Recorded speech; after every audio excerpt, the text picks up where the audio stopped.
नमस्कार दोस्तों, स्वागत है आपका हमारे YouTube चैनल एग्ज़ाम गुरु में। दोस्तों आज हम लेकर आए हैं आप लोगों के लिए केमिस्ट्री के 30 क्वेश्चंस, 30 इम्पॉर्टेंट MCQs।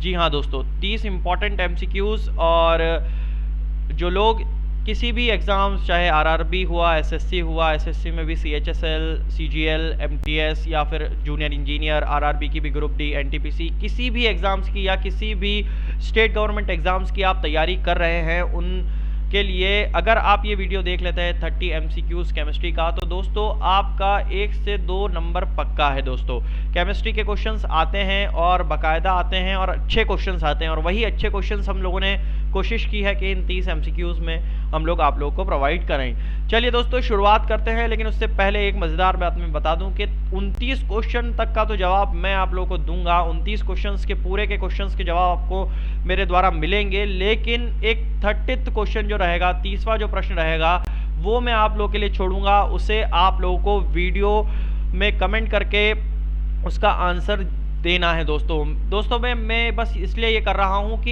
ये मैं देखना चाहता हूँ कि आप लोगों की तैयारी कहाँ तक है। आप लोग पढ़ रहे हैं कि भी नहीं पढ़ रहे हैं, कि बस यूँ ही टाइम पास चल रहा है। तो मैं ये जानना चाहता हूँ कि आप लोग पढ़ रहे हैं। इस 30वें क्वेश्चन का जवाब आप लोग कमेंट बॉक्स में कमेंट करके दें, क्योंकि ये पता चलेगा इससे कि आप लोग की एग्ज़ाम्स को लेकर आप लोग कितने सीरियस हैं। और ये अफवाहों पर ध्यान मत दें कि अब एग्ज़ाम्स नहीं आएंगी, लॉकडाउन हो गया था इस कारण सरकारी एग्ज़ाम्स नहीं आएंगी, तो ये आप भूल जाएं। सरकारी एग्ज़ाम्स आएंगी और बम्पर वैकेंसीज़ के साथ गवर्नमेंट एग्ज़ाम्स इस बार आएंगी दोस्तों। तो बिल्कुल आप जो लोग तैयारी कर रहे थे वो तैयारी बिल्कुल ना छोड़ें, बिल्कुल तैयारी में लगे रहें। और जिन लोगों ने तैयारी छोड़ दी थी, तो मैं बहुत ही निवेदन के साथ कर रहा हूँ, मैं हाथ जोड़ के उनसे प्रार्थना करता हूँ कि आप लोग भी तैयारी में जुड़ जाएं।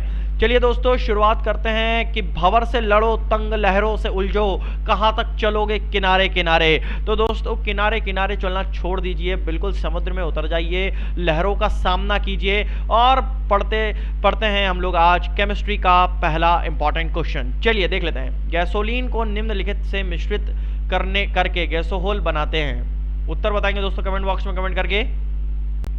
चलिए इसका उत्तर देख लेते हैं। इसका उत्तर है दोस्तों इथाइल अल्कोहल। इथाइल अल्कोहल, जब गैसोलीन जो है, इनमें से इथाइल अल्कोहल अगर हम लोग गैसोलीन में मिला देते हैं तो गैसोहॉल बन जाता है, अल्कोहल बन जाता है। अगला प्रश्न देख लेते हैं। अगला प्रश्न हमारे पास, विद्युत बल्ब में कौन सी गैस प्रयुक्त होती है। चलिए फटाफट उत्तर बताएंगे दोस्तों कमेंट बॉक्स में। चलिए इसका उत्तर देख लेते हैं। इसका उत्तर है दोस्तों अक्रिय गैस जो रहती है वो प्रयुक्त होती है। दोस्तों जो आर्गन प्रकृति में वायुमंडल का सबसे अधिक मात्रा में पाया जाने वाला अक्रिय गैस है। इसकी खोज दोस्तों ध्यान रखना आप, किसने की थी? रामसे ने इसकी खोज की थी। चलिए अगला प्रश्न देख लेते हैं। अगला प्रश्न हमारा, निम्नलिखित में से किस अणु में द्विबंधन है। किसमें से द्विबंधन है, मतलब डबल बॉन्ड है। डबल बॉन्ड कौन बनाता है? चलिए इसका उत्तर देख लेते हैं। इसका उत्तर है दोस्तों O2। O2 जो रहता है ऑक्सीजन का डबल बॉन्ड बनता है। चलिए क्योंकि दोस्तों इसकी वैलेंसी क्या रहती है आपकी, इसकी वैलेंसी 4 रहती है, तो 1 2 3 1 2 3, एक इसका हो जाता है, एक इसका हो जाता है, तो डबल बॉन्ड बना लेता है। चलिए दोस्तों अगला प्रश्न देख लेते हैं। नाइट्रोजन की अधिकतम मात्रा निम्नलिखित में पदार्थ में पाई जाती है। फटाफट उत्तर बताएंगे दोस्तों कमेंट बॉक्स में कमेंट करके। चलिए इसका उत्तर देख लेते हैं। इसका उत्तर है दोस्तों यूरिया।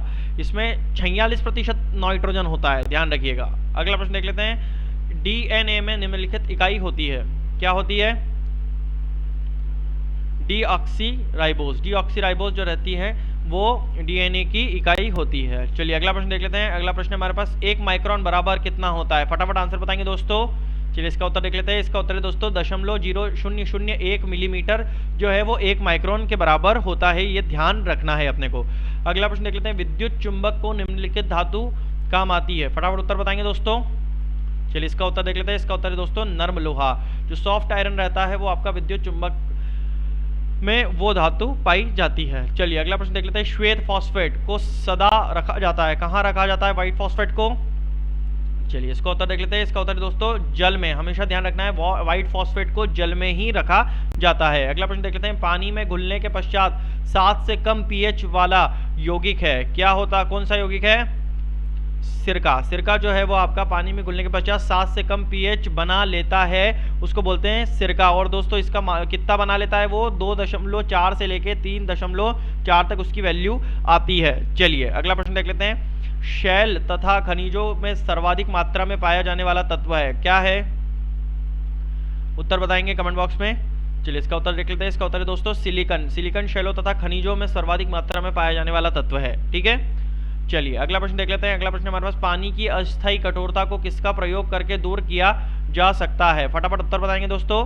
चलिए इसका उत्तर देख लेते हैं। इसका उत्तर है दोस्तों calcium hydroxide, calcium dihydroxide CaOH whole twice जो है उसके द्वारा उसकी कठोरता को दूर किया जा सकता है। चलिए अगला प्रश्न देख लेते हैं। निम्नलिखित में से कौन सा तत्व स्वतंत्र अवस्था में पाया जाता है? चलिए उत्तर बताइए फटाफट कमेंट बॉक्स में। चलिए इसका उत्तर देख लेते हैं। इसका उत्तर है दोस्तों सल्फर जो है वो स्वतंत्र अवस्था में पाया जाता है। सल्फर का उपयोग ब्यूटी पार्लर में बालों को विशिष्ट आकार में सेट करने के लिए किया जाता है। जो आप लोग जो जिनके कर्ली हेयर्स रहते हैं, जिनके घुंघरालू बाल रहते हैं, वो स्ट्रेच जो कराते हैं, उस स्ट्रेच कराने में जो केमिकल आपका प्रयोग किया जाता है उसको ही हम लोग वो सल्फर रहता है। सल्फर फफूंदीनाशी यानी कि फंजीसाइड के रूप में भी प्रयुक्त होता है। चलिए अगला प्रश्न देख लेते हैं। सल्फ्यूरिक अम्ल का एनहाइड्रेट क्या है? चलिए सल्फ्यूरिक एसिड का एनहाइड्रेट जो है वो क्या है आपका? वो है दोस्तों आपका SO2। SO2 जो है वो आपका सल्फ्यूरिक अम्ल का एनहाइड्रेट है। चलिए अगला प्रश्न देख लेते हैं। भारतीय केंद्रित औषधि अनुसंधान संस्थान स्थित है, कहाँ पर स्थित है? फटाफट आंसर बताएंगे दोस्तों कमेंट बॉक्स में। चलिए इसका उत्तर देख लेते हैं। इसका उत्तर है दोस्तों लखनऊ में। भारतीय केंद्रीय औषधि अनुसंधान जो है वो आपका लखनऊ में स्थित है। चलिए अगला प्रश्न देख लेते हैं। तारपिन का तेल निम्नलिखित लकड़ी से निकाला जाता है। चलिए फटाफट आंसर बताएंगे दोस्तों कमेंट बॉक्स में। चलिए इसका उत्तर देख लेते हैं। इसका उत्तर है दोस्तों पाइन। जो तारपिन का तेल यानी कि चीड़ यानी कि पाइन से प्राप्त होता है। अगला प्रश्न देख लेते हैं। वायुमंडलीय हवा का सबसे बड़ा घटक है, क्या है घटक? चलिए इसका उत्तर देख लेते हैं। इसका उत्तर है दोस्तों नाइट्रोजन। जो वायुमंडल हवा का सबसे बड़ा घटक है वो नाइट्रोजन है। इसमें 78% हवा में नाइट्रोजन पाई जाती है। चलिए अगला प्रश्न देख लेते हैं। उर्वरक में निम्नलिखित तत्व उपलब्ध है, कौन सा तत्व उपलब्ध है? चलिए वो क्या पूछ रहा है पहले कि उर्वरक निम्नलिखित तत्व उपलब्ध नहीं है। नहीं है वो पूछ रहा है, नहीं है मतलब नाइट्रोजन जो है वो उर्वरक में उपलब्ध नहीं होता है, बल्कि हाइड्रोजन, क्लोरीन, फॉस्फीन जो रहता है वो रहता है। नहीं, नाइट्रोजन रहता है, हाइड्रोजन भी रहता है, फॉस्फेट रहता है। सॉरी, क्षमा प्रार्थी हूं मैं आपसे। इसका उत्तर है दोस्तों क्लोरीन। क्लोरीन जो है वो इसमें नहीं रहता है, बल्कि नाइट्रोजन, हाइड्रोजन और फॉस्फोरस जो रहते हैं वो सब इसमें उर्वरक में उपलब्ध रहते हैं, लेकिन जो क्लोरीन रहता है वो उपलब्ध नहीं रहता है। तो दोस्तों आप लोग अगर इसका सही उत्तर देखेंगे तो इसका सही उत्तर होगा, इसका सही उत्तर होगा क्लोरीन, जो उर्वरक में उपलब्ध नहीं होता। अगला प्रश्न देख लेते हैं। अगला प्रश्न हमारे पास, कपड़े धोने वाला सोडा क्या है? चलिए कपड़े धोने वाला सोडा आप बताएंगे फटाफट क्या है। चलिए इसका उत्तर देख लेते हैं। इसका उत्तर है दोस्तों जल योजित सोडियम कार्बोनेट जो है यानी कि Na2CO3, सोडियम कार्बोनेट CO3 जो है वो कपड़े धोने वाला सोडा कहा जाता है। चलिए दोस्तों अगला प्रश्न देख लेते हैं। पीएच प्रदर्शित करता है, क्या करता है? पीएच प्रदर्शित क्या प्रदर्शित करता है? ये विलयन की अम्लता तथा क्षारकता मतलब एसिडिटी और बेसिक नेचर शो करता है सब्सटेंस का। सब्सटेंस कौन सा अम्ल है, कौन सा क्षार है, ये आपका डिसाइड करता है पीएच। चलिए दोस्तों अगला प्रश्न देख लेते हैं। अगला प्रश्न हमारे पास, गैस एजेंसियों के द्वारा दिए जाने वाले सिलेंडर में रसोई गैस का रूप क्या है? चलिए फटाफट उत्तर बताएंगे दोस्तों क्या है? तरल। चलिए अगला प्रश्न देख लेते हैं। अगला प्रश्न, सबसे शुद्ध कोयले का प्रकार कौन सा है? बताएंगे फटाफट इसमें सबसे शुद्ध कोयले का प्रकार कौन सा है? डी, एंथ्रासाइट जो है वो सबसे शुद्ध कोयले का प्रकार है, क्योंकि इसमें कार्बन की मात्रा 75 से 90% तक होती है। ये आप लोगों को इसमें ध्यान रखना है, इसलिए इसको उच्चतम कोटि का कोयला कहा जाता है दोस्तों। अब ध्यान रखना, ये जो पीट कोयला है ये सबसे निम्न कोटि का, मतलब इसमें सबसे कम कार्बन होता है, इसलिए इसको सबसे निम्न कोटि का कोयला कहा जाता है। इसमें आप अगर देखेंगे, इसमें आप देखेंगे तो 40 से 50% तक, 40 से 50% तक कार्बन की मात्रा इसमें रहती है। चलिए दोस्तों अगला प्रश्न देख लेते हैं। शरीर में अरक्तता यानी कि एनीमिया निम्नलिखित की कमी के कारण होता है। फटाफट सबको मालूम है किसके कमी के कारण होता है? लोहे की कमी के कारण, आयरन की कमी के कारण एनीमिया होता है। अगला प्रश्न है, निम्नलिखित में से कौन सी गैस चूने के पानी से को सफेद बनाती है? फटाफट उत्तर बताएंगे दोस्तों, कौन सी बनाती है? CO2 कार्बन डाइऑक्साइड जो है वो गैस चूने के पानी को सफेद बनाती है। चलिए अगला प्रश्न देख लेते हैं। अगला प्रश्न हमारे पास, प्राकृतिक रबर निम्नलिखित का बहुलक है। चलिए उत्तर बताएंगे दोस्तों फटाफट कमेंट बॉक्स में कमेंट करके।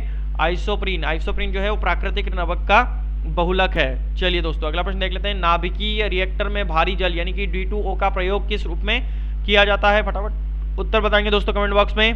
चलिए इसका उत्तर देख लेते हैं। इसका उत्तर है दोस्तों मंडक जो है मॉडरेटर के रूप में D2O का प्रयोग किया जाता है। ग्रेफाइट का उपयोग जो है दोस्तों, ग्रेफाइट का उपयोग भी मंदक के रूप में किया जाता है। और कौन कौन से सब्सटेंस है जिनका किया जाता है? एक तो ग्रेफाइट है जो कि आपका मंदक के रूप में उसका प्रयोग किया जाता है, और न्यूट्रॉन बोरॉन भी है जिनका प्रयोग हम लोग मॉडरेटर या फिर मंदक के रूप में कर सकते हैं। चलिए दोस्तों अगला प्रश्न देख लेते हैं। मरकरी क्या है? मरकरी एक द्रव धातु है। क्या है? मरकरी एक द्रव धातु है। चलिए अगला प्रश्न देख लेते हैं। कोरंडम का प्रयोग निम्नलिखित रूप में से किया जाता है। किसके लिए किया जाता है? फटाफट उत्तर बताएंगे। कोरंडम का प्रयोग इनमें से किसी के लिए नहीं किया जाता है। कोरंडम सबसे पहले तो है क्या? कोरंडम है आपका Ai2O3, केमिकल फॉर्मूला इसका Ai2O3 है। ये एल्यूमिनियम का अयस्क है।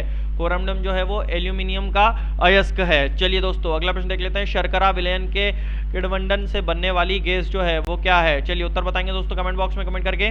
चलिए इसका उत्तर देख लेते हैं। इसका उत्तर है दोस्तों कार्बन डाइऑक्साइड। कार्बन डाइऑक्साइड जो है CO2 जो गैस है वो आपकी शर्करा विलयन के किण्वन से बनने वाली गैस है। चलिए दोस्तों आज अगला प्रश्न है हमारे पास, सोडियम क्लोराइड में क्या होता है? सोडियम क्लोराइड में क्या होता है? उत्तर बताएंगे। वैद्युत संयोजी बंध जो है वो आपका सोडियम क्लोराइड में NaCl में होता है। चलिए दोस्तों आज के वीडियो का आखिरी प्रश्न ये है कि निम्नलिखित में से कौन सा एक तत्व नहीं है? ये क्वेश्चन जो है वो आप लोगों को इसको जवाब देना है। आप लोगों के लिए ये प्रश्न का उत्तर मैं छोड़ रहा हूं, कमेंट बॉक्स में कमेंट करके आप लोगों को बताना है दोस्तों। इससे ये पता चलेगा कि आप लोग कितनी तैयारी कर रहे हैं, आप लोगों की तैयारी कितनी है और कितने आप एग्जाम्स को लेकर सीरियस हैं। चलिए दोस्तों आज के वीडियो में बस इतना ही। मैं विदा लेता हूं आपसे कि सितारों को आंखों पर महफूज रख लो, बहुत दूर तक रात ही रात होगी। मुसाफिर हूं मैं भी, मुसाफिर हैं आप भी। अगले वीडियो में फिर मुलाकात होगी, तब तक के लिए जय हिंद, जय भारत।